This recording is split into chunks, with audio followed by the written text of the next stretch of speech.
Vous écoutez La Voix de l'Espérance, une émission qui vous apporte paix, joie, confiance et espérance.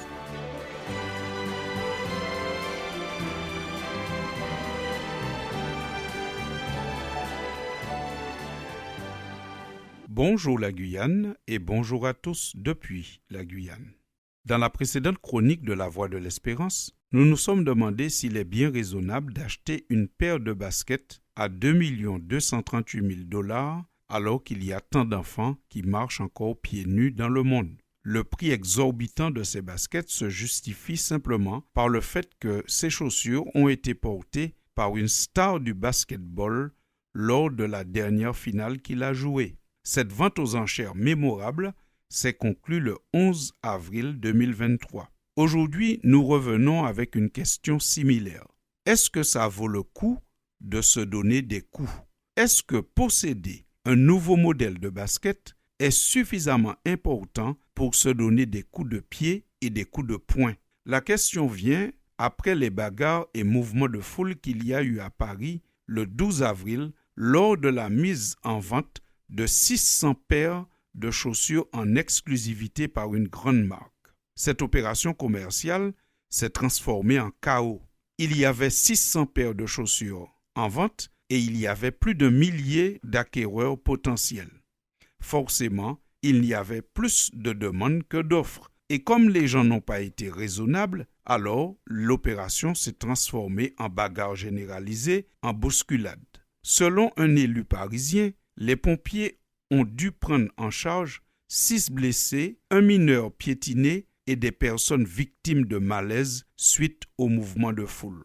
Est-ce que ça vaut le coup de se donner des coups et de se bousculer pour une paire de chaussures vendues à 190 €? Il est vrai que ceux qui ont eu la chance de pouvoir prendre une paire de ces chaussures rares ont pu, pour certains, revendre leur précieux butin le lendemain même 5 fois plus cher sur Internet. Mais est-ce que ça vaut le coup de se donner des coups pour gagner quelques centaines d'euros? Est-ce que ça vaut le coup de se donner des coups de pied et de poing pour être à la pointe de la mode? Cette opération marketing et la réaction des consommateurs révèlent que la recherche du profit ou le désir d'être à la pointe de la mode mobilise les énergies et déchaîne les passions, parfois au-delà du raisonnable. Encore un signe qui doit nous interpeller sur les valeurs prioritaires de notre société. Encore un signe qui nous montre que la priorité est souvent donnée à l'apparence, au futile et au profit. Mais où cela va-t-il donc nous mener? Où va nous mener cette attitude? En observant ces choses, nous constatons que nous sommes bien loin de la parole du Christ qui dit « Cherchez premièrement le royaume de Dieu et la justice de Dieu, et toutes ces choses vous seront données par-dessus. » Fin de citation. C'est l'évangéliste Matthieu, au chapitre 6 de son livre, qui nous rapporte cette déclaration de Jésus. Jésus dit « Cherchez premièrement le royaume ». Cela ne signifie pas chercher uniquement, chercher seulement le royaume de Dieu, comme si l'homme devrait mépriser tous ses besoins primaires.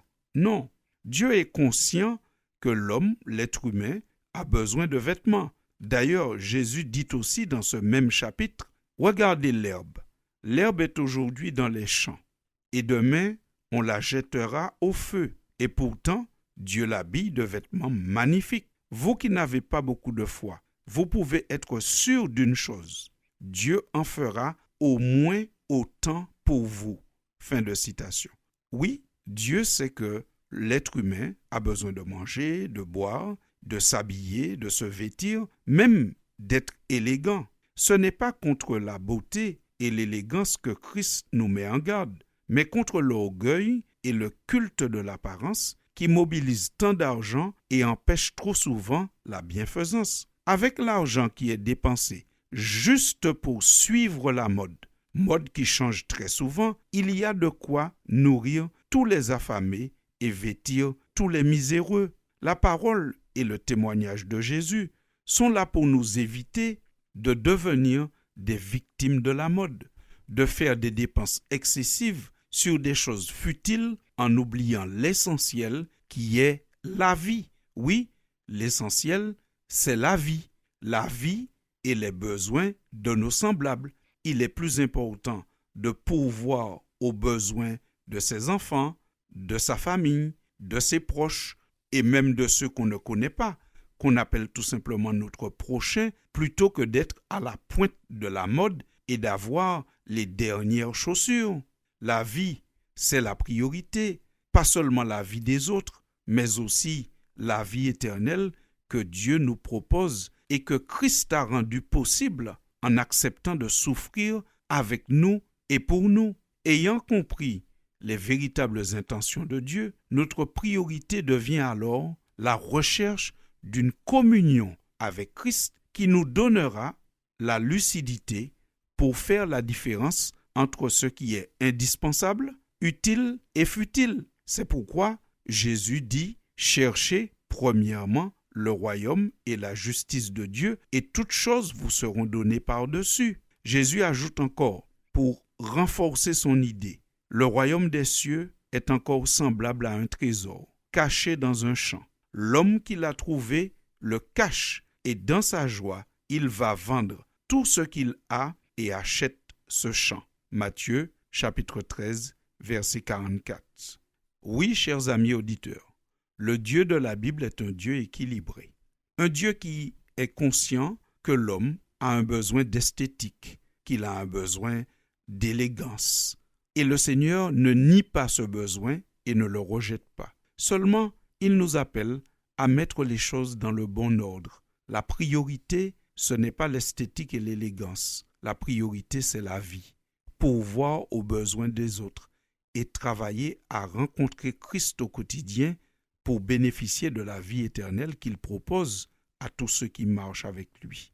Ainsi donc, nous pouvons répondre encore une fois à la question: est-ce que ça vaut le coup de se donner des coups pour une paire de chaussures? La réponse nous semble être non. Par contre, est-ce que ça vaut le coup de consacrer du temps et son énergie à chercher à connaître Christ? Oui, ça vaut le coup. Ça vaut le coup parce qu'avec Christ dans notre vie, nous pouvons mieux nous traiter nous-mêmes, mieux traiter notre prochain et surtout accéder à la vie éternelle. Chers amis auditeurs, nous vous souhaitons une semaine d'élégance et de beauté, bien chaussée, sans jamais oublier que la priorité, c'est de chercher premièrement le royaume et la justice de Dieu. À bientôt et merci pour votre écoute. Et sa justice, et toutes choses vous seront données en plus. Alléluia, alléluia. Alléluia. L'homme ne vivra pas de pain seulement, mais de toute parole qui sortira de la bouche de Dieu. Alléluia, alléluia.